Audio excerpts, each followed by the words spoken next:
Hola, ¿qué tal? Mi nombre es Guillermo Flores Borda, soy profesor de la Facultad de Derecho de la Universidad del Pacífico y también profesor en el Departamento de Ciencias Sociales de la Universidad del Pacífico. Mis especializaciones son en temas de teoría de juegos aplicada a temas de derecho y políticas públicas y también en temas de religión y política. Y hoy día vamos a hablar sobre las implicancias del voto preferencial.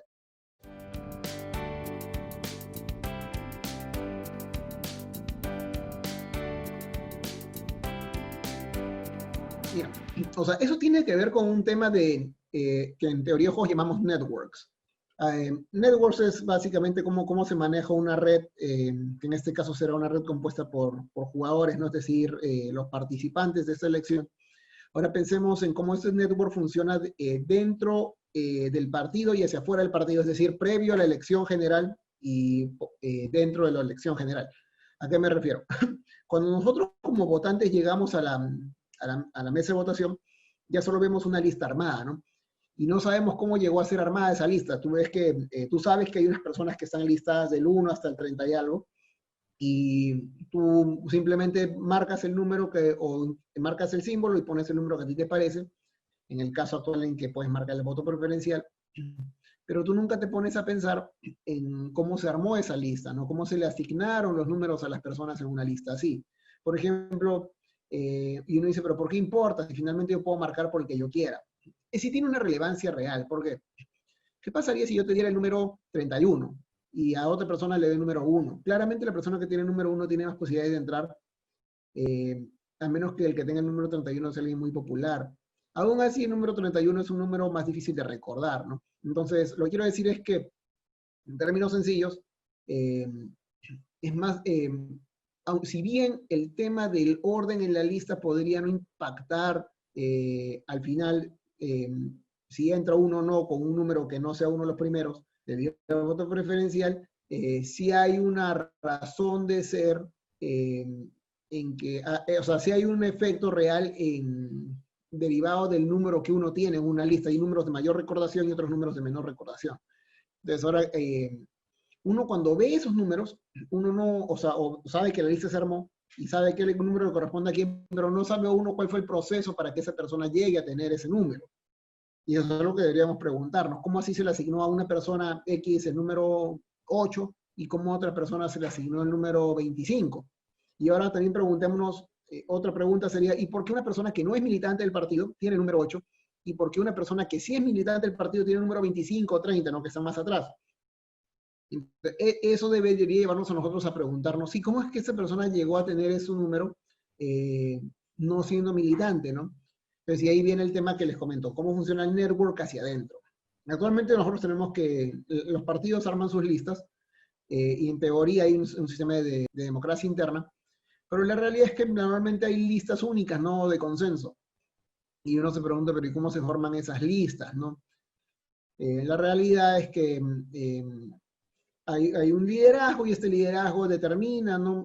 Quiénes van a ser las personas que van a ubicar en la lista final y en qué número las van a ubicar. A veces, en algunos partidos, se podría generar el incentivo para que personas externas que no son militantes del partido ofrezcan algún tipo de favor, algún tipo de dinero, ¿no? Con tal de obtener un número y postular al Congreso, porque desean tener poder político. Ahora el tema es, antes tenía mucho más valor ser congresista, por ejemplo, por el hecho de que había este tema de la inmunidad parlamentaria, ¿no? Entonces había mucha gente que decidía, yo me quiero lanzar y yo tengo que ingresar a un partido, entonces yo como hago para entrar a un partido sin ser militante, aporto a la campaña, ¿no? Y que me den un número, entonces dependiendo del número que me den, mientras más cerca el uno sea, más valdrá, ¿no? Entonces, tiene uno que pensar siempre en cómo funciona ese network hacia adentro, cómo se forma la lista, ¿no? Y qué es lo que determina que una persona comience en el 1 y otra persona acabe en el número 30 y tantos, ¿no? ¿Cuál es la dinámica que se dio al interior? Luego ya al exterior, uno simplemente observa esta dinámica, pero también el voto preferencial va a tener un impacto también a la hora de votar, ¿no? ¿Por qué? Primero porque tengamos en cuenta cómo funciona hacia afuera. Digamos que ya armaste la lista, ya están postulando y hay 30 personas, ¿no? Y tienes voto preferencial de tu lista.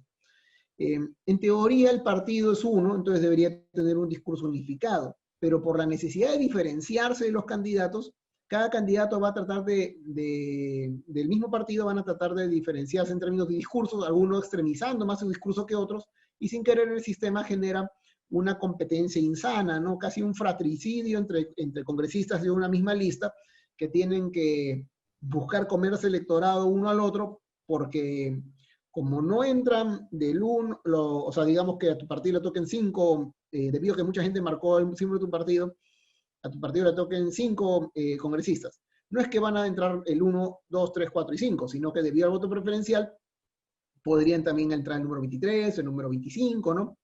Eh, entonces, eso genera un cierto incentivo, el voto preferencial, para que la misma lista, los mismos miembros de un partido empiecen a competir. Entonces, además de que tienen la competencia, otros partidos tienen que competir internamente y eso destruye el sistema partidario, ¿no? Ahora, el voto preferencial tampoco se creó o sea, con fines maléficos, ¿no? De hecho, se creó con una finalidad que podría parecer razonable. El hecho era que, claro, si tú tienes en cuenta de que no existía democracia interna, y tú decías, claro, si una persona externa que no es militante va a poder, en teoría, comprar su puesto y colocarse en el uno, yo que he sido militante, ¿no? Y que tengo más apoyo de la gente del partido, incluso de repente en mi propia región o en mi propia zona de electores, tú dices, ¿cómo yo no voy a tener un número mejor? Entonces el voto preferencial a ti, que en teoría te correspondía estar en un número mejor por ser militante y por tener apoyo real de tu gente, este voto preferencial te permitía a ti que, a pesar que no tuvieran dado un buen número, tú aún podrías salir elegido, ¿no?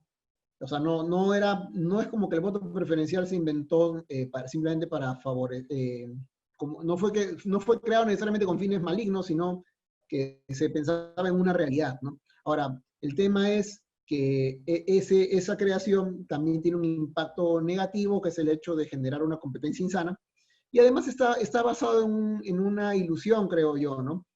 Que para que el voto preferencial de verdad funcione tendría que existir democracia interna. ¿A qué me refiero?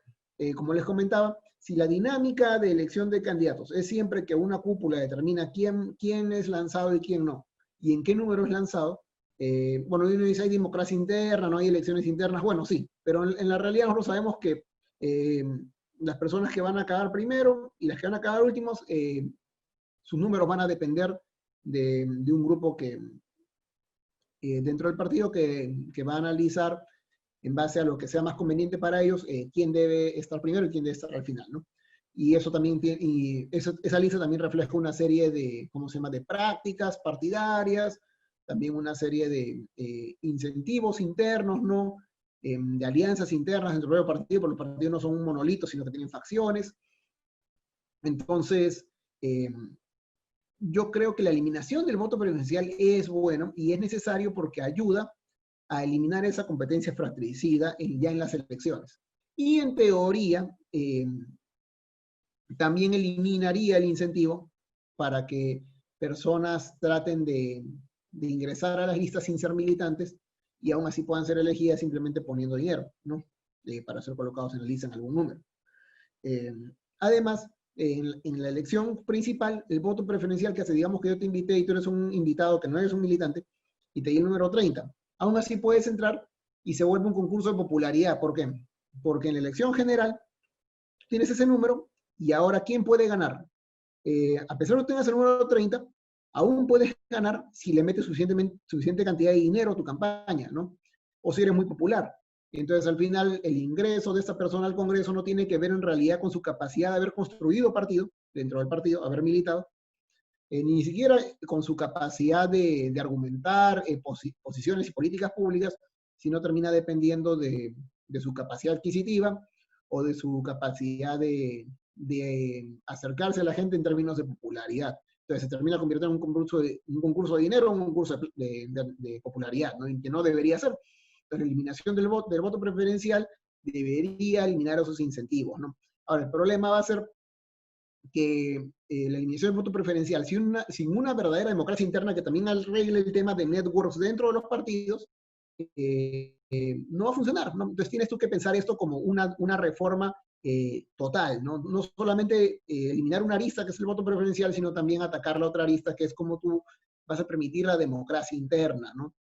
Porque si no, lo que tú vas a hacer es, digamos, que eliminas el voto preferencial porque tú dices, claro, lo que quiero hacer es eliminar esa posibilidad de que gane una persona en base a tener más dinero o ser más popular. Porque quiero que lo que ganen sean aquellos que la democracia interna del partido hayan decidido.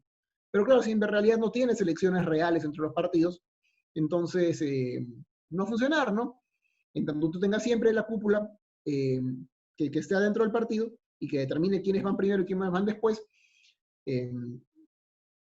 lo que estás haciendo simplemente es eliminar el voto preferencial acá y el concurso por dinero o por popularidad desaparece en la esfera pública, pero pasa a la esfera interna, ¿no? Y ahí adentro se va a seguir realizando la misma práctica, ¿no? La misma práctica que era arriba, que tú querías eliminar, que gente se lance y gane en base a dinero o en base a popularidad, ahora simplemente dirán, bueno, entonces invertiré ese dinero y esa popularidad dentro del partido, ¿no?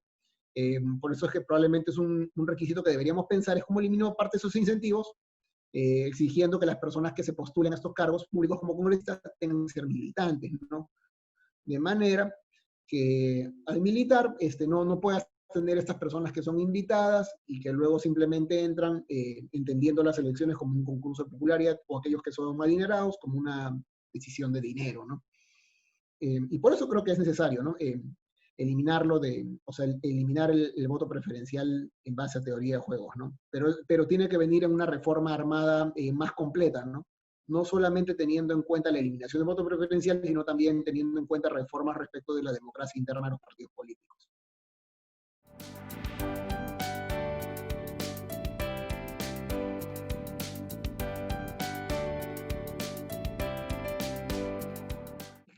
Como decía, yo creo que no, o sea, quienes apoyan el voto preferencial, acá voy a sonar de repente un poquito popular, yo no creo que todos ellos sean personas que no tengan razones válidas, ¿no? Porque yo creo que una razón válida, por ejemplo, tiene que ver con el hecho de que tú tienes cúpulas dentro de los partidos que deciden quién va primero, quién va después, ¿no? Quién va en el número 1 y quién va en el número 30 y tantos. Entonces puede ser que tú seas militante de toda la vida del partido, hayas apoyado en la construcción del partido, estés involucrado realmente en la vida política del partido, y sin embargo te den el número 30, ¿no? Y uno dice, y porque llenan la lista con una serie de invitados, o con incluso militantes que no han aportado tanto a la creación del partido, ni a la formación política del partido, ni a la formación doctrinaria del partido, pero las ponen ahí porque son cercanos a la cúpula, ¿no? Entonces, ¿cómo queda una persona que de verdad tiene peso político en su partido, o en realidad representa a mucha gente en su partido, que de verdad ha tenido militancia real, cuando simplemente tú sabes que la lista es decir la cúpula, ¿no? Entonces el tema era que, claro, se plantea el voto preferencial para, en teoría, paliar un poquito eso, ¿no? Y permitir que esa persona que había sido militante, ¿no? Que había de verdad militado dentro de su partido, aún tuviera opciones de ganar, porque finalmente esa popularidad que tiene por su militancia se va a poder ver en la decisión final, ¿no? En la elección final, si bien le dieron el número peor, digamos que le dieron el número 27, ¿no? Entonces nadie vota por el 27, pero aunque sea con el voto preferencial, la gente que quiera votar por él podría votar ya en la elección general, ¿no? Pero a ellos les diría, claro, pero el problema entonces, yo a ellos les diría, yo entiendo la situación, no es que, o sea, entiendo que es un tema de incentivos, y entiendo cómo funciona ese network, ¿no? Pero yo te diría también que el problema es que ese voto preferencial está generando otro problema, ya no en el tema, en la network interno, sino en el network externo, ¿no? Y ahí yo te diría, quizás el problema, tú estás apuntando a una solución que es un paliativo respecto a un problema más estructural, ¿no? El problema no es el voto preferencial es simplemente un paliativo para un problema más grande, que es la necesidad de reformar la democracia interna de los partidos, ¿no? Entonces quizás lo que yo les diría es, veamos a apuntar, no solamente ver ¿cómo se llama? La trompa del elefante, sino veamos el elefante completo, ¿no? Y busquemos una reforma que no solo atienda a ese pequeño rasgo, sino que haga una reforma real de las elecciones internas, ¿no? De los partidos, de manera de que personas como este militante que merecen estar en un número mejor, no sean replegados o simplemente incluso ni incluidos en la lista porque no es cercano a una cúpula, ¿no?